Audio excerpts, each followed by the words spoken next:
திராவிட முன்னேற்ற கழகம் அரசியல்ல ஈடுபடலாமா வேண்டாமா?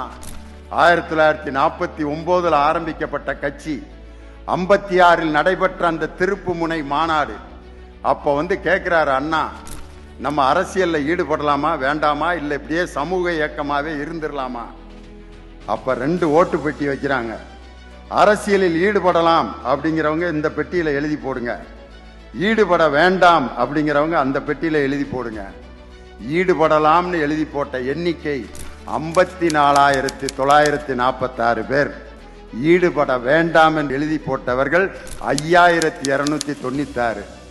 தொண்டர்கள் அனைவரும் அரசியலில் ஈடுபடலாம் என்று விரும்புகிறார்கள் என்று ஜனநாயக பூர்வமாக கருத்து கேட்டு அரசியலில் இயங்கிய இயக்கம் திராவிட முன்னேற்ற கழகம்.